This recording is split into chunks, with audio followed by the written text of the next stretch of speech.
Dear student, स्वागत है आपका आपके अपने YouTube चैनल ज्ञान सागर पर।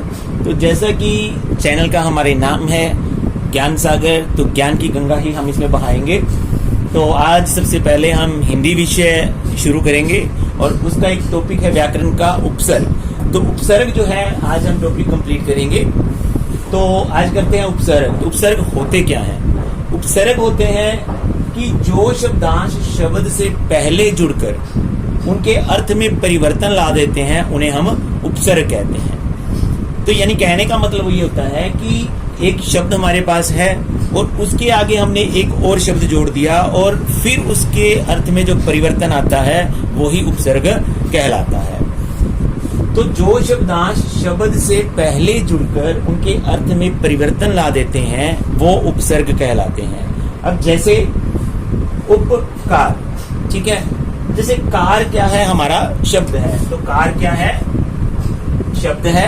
कार मीन मोटर, वाहन जिस पर बैठकर हम इधर उधर जाते हैं। तो कार के आगे हमने लगा दिया उप, तो बन गया उपकार, ठीक है।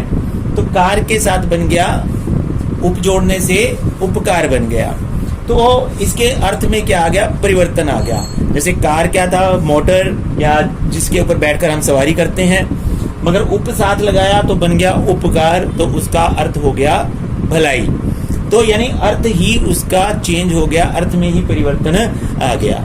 उसी प्रकार हमारा दूसरा उदाहरण है जैसे चार। चार क्या है? संख्या है, ये काउंटिंग है, 1 2 3 या 1 2 3 4 इस प्रकार जो है, मगर इसके आगे हम लगा देते हैं प्र, ठीक है। प्र उपसर्ग हमने इसमें यूज किया। तो प्र उपसर्ग यूज करने से क्या बन गया? प्रचार। प्रचार का मतलब क्या होता है कि जैसे हम किसी चीज का प्रचार करते हैं, अनाउंसमेंट करते हैं, या हम ये कह सकते हैं कि जैसे दूसरों तक अपनी बात को पहुंचाना किसी माध्यम के द्वारा, ठीक है, यानी प्रचार करना। तो कार का और चार, इन दोनों के अर्थ अलग थे, मगर जैसे ही हमने इनमें उपसर्ग जोड़े, उप जोड़ा जैसे कार में और चार में जोड़ा प्र, तो उनके अर्थ में परिवर्तन आ गया। जैसे उप जोड़ा तो उपकार बन गया और चार के साथ प्र जोड़ा तो बन गया प्रचार। तो दोनों के अर्थ में क्या हुआ? एकदम से बदलाव आ जाता है। अब सेकंड जो है क्वेश्चन बनता है कि उपसर्ग के प्रकार कितने होते हैं? तो उपसर्ग जो होते हैं हमारे वो 4 प्रकार के होते हैं। नंबर 1 पे होते हैं हिंदी के उपसर्ग, नंबर 2 पर होते हैं संस्कृत के उपसर्ग, नंबर 3 पर उर्दू के उपसर्ग और नंबर 4 पे आते हैं हमारे संस्कृत के अव्यय।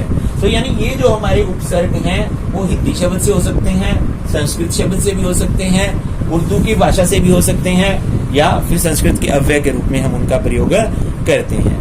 तो इस प्रकार हमारे दो टॉपिक में से 2 क्वेश्चन आज बनते हैं कि उपसर्ग किसे कहते हैं, ये उपसर्ग क्या होते हैं, कि जो शब्दार्थ शब्द से पहले जुड़कर उनके अर्थ में परिवर्तन ला देते हैं वो उपसर्ग होते हैं। और उपसर्ग के कितने प्रकार होते हैं? उपसर्ग 4 प्रकार के होते हैं। हिंदी के उपसर्ग, संस्कृत के उपसर्ग, उर्दू के उपसर्ग और संस्कृत के अव्यय। तो इस प्रकार हमारा उपसर्ग का टॉपिक जो है कंप्लीट है। और अब हम करेंगे प्रत्यय। प्रत्यय, तो उपसर्ग के बारे में मैंने आपको बताया था कि जो शब्दांश शब्द के आगे जुड़कर उसके अर्थ में परिवर्तन लाते हैं, और प्रत्यय क्या है? बिल्कुल इसका उल्टा। यानी जो शब्दांश शब्द के पीछे जुड़कर उसके अर्थ में परिवर्तन ला देते हैं या उसमें अर्थ में बदलाव ला देते हैं, तो उसे हम क्या कहते हैं? प्रत्यय कहते हैं। तो जैसे सब्जी प्लस वाला, सब्जी हमारी वेजिटेबल होती है, ठीक है, मगर हमने उसके साथ क्या जोड़ दिया? वाला, प्रत्यय जोड़ दिया, यानी उसके पीछे जोड़ा।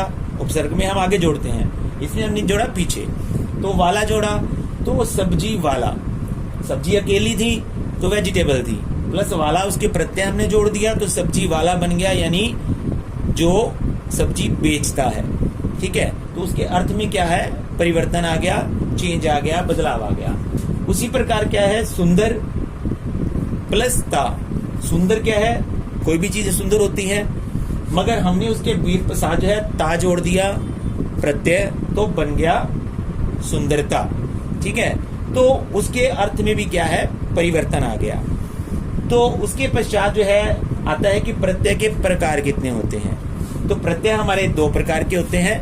नंबर एक होता है कृत प्रत्यय और दूसरा होता है तद्धित प्रत्यय होता है। तो इस प्रकार जो है प्रत्यय हमारा होता है कि प्रत्यय की जो शब्दांश शब्द के पीछे जुड़कर उनके अर्थ में परिवर्तन लाते हैं या बदलाव लाते हैं, वो आपके प्रत्यय कहलाते हैं। उदाहरण के तौर पर मैंने आपको बताया कि जैसे सब्जी प्लस वाला तो बन गया सब्जी वाला, ठीक है। सब्जी अकेली थी तो वेजिटेबल थी, मगर वाला प्लस जोड़ दिया तो वो बन गया यानी सब्जी को बेचने वाला। इसी प्रकार जो है जैसे लुटेरा है, लूट प्लस एरा, ठीक है। एक तो लूट होगी, लूट तो जिसको हम लूटते हैं, प्लस एरा लगा दिया, उसके ऊपर एक ही मतलब रा लगा दिया तो बन गया लुटेरा, यानी जो लूटने वाला होता है, ठीक है। तो इस प्रकार जो है कि जो शब्दांश शब्द के पीछे जुड़कर उसके अर्थ में परिवर्तन लाते हैं वो प्रत्यय कहलाते हैं। और प्रत्यय आपके दो प्रकार के होते हैं, एक कृत प्रत्यय होता है और दूसरा तद्धि प्रत्यय कहलाता है। तो आप इसको अच्छी तरह से रिवाइज कीजिए और तो आपने अच्छी तरह से समझ आ चुका होगा। और आप कमेंट करके पूछ भी सकते हैं। चैनल को सब्सक्राइब कीजिए, लाइक कीजिए और शेयर कीजिए।